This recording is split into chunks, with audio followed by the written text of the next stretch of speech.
Hello everyone, it's the Venom Xenomorph and welcome to a video talking about Aliens Fireteam.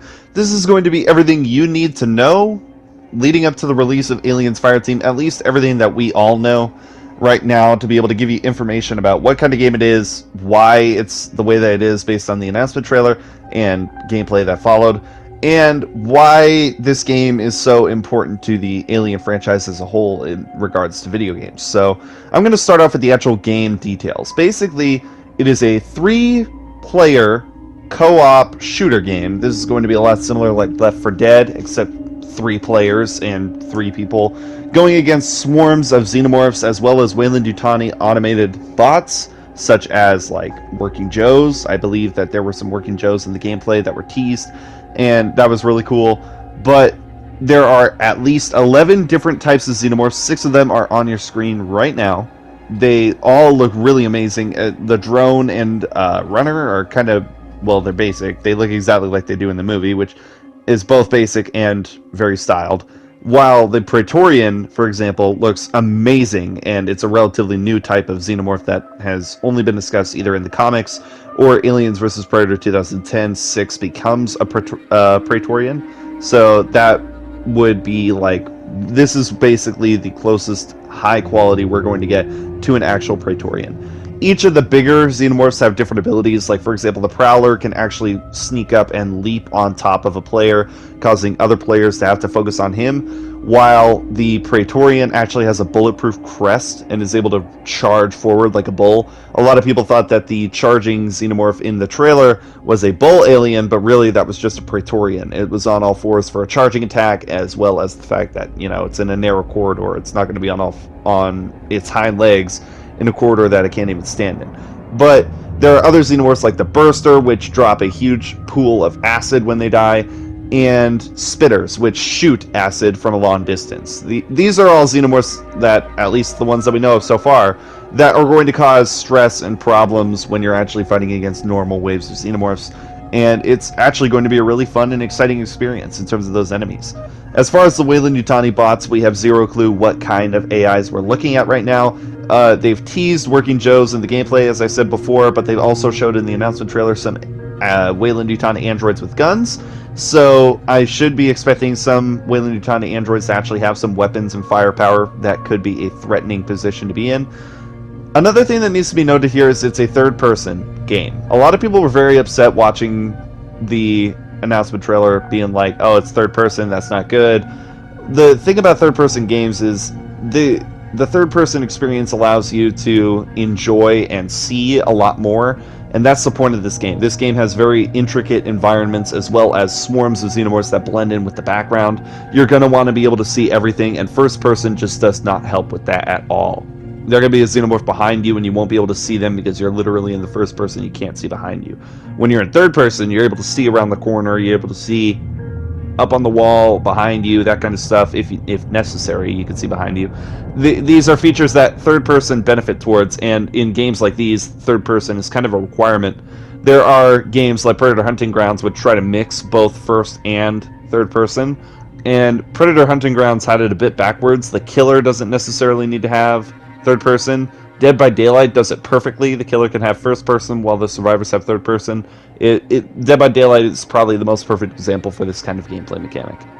Another thing that needs to be talked about is the loadouts. Basically, there's going to be 30 plus different weapon types and 70 plus, I believe if I read that right, different customizable options to modify your weapon. So that means that at least there's 210 different weapons in the game. Not 210 different weapons just in general, like, I'm not saying that there's 210 confirmed weapons, but you can have the weapon with a grenade launcher, you have a weapon with an attached flamethrower, you can have or like that kind of stuff. The different modifications become 210 different possible outcomes minimum.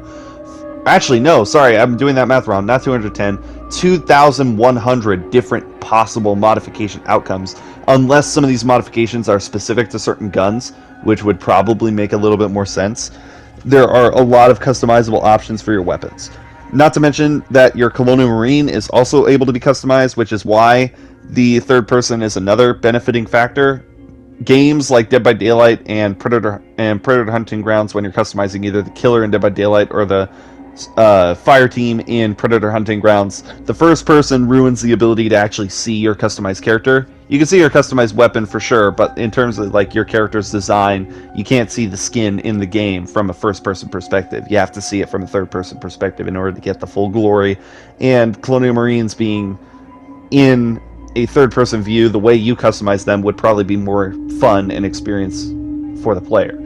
There are 5 different classes for the Colonial Marines. There's the Demolisher, Doc, Recon, Gunner, and Technician. Each one has different perks that are specific to them, while there is also a universal perk option that you could probably unlock over time based on your leveling system. The leveling system, in terms of what perks you can equip, is a bit similar to Tetris.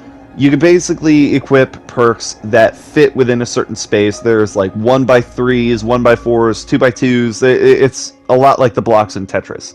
And what it allows you to do is place them on this grid, which you see in front of you right now, where certain areas are actually blocked by level caps. You have to reach level 5 to unlock this cap, and you have to reach level 7 to unlock this one in order to access more space and place down more perks.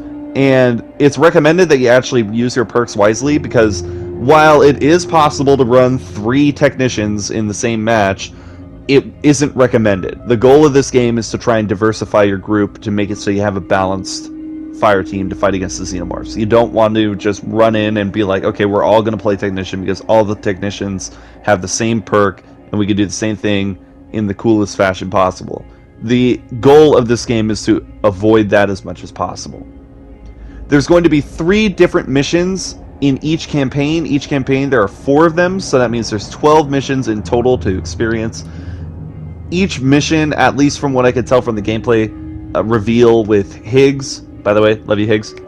Awesome, thank you for keeping in touch with me on this game. Higgs' gameplay was about 25 minutes long during one mission.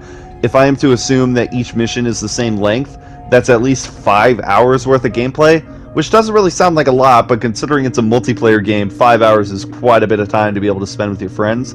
Not to mention with all the customization options, as well as difficulty modes which change the amount of Xenomorphs and or the different types of Xenomorphs in the round that you go against. There's a lot of different ways you can play this game that make the play time completely worth it, and if anything, quadruple or quintuple, which means that it could at least reach 20 and could possibly even reach 25 hours of gameplay.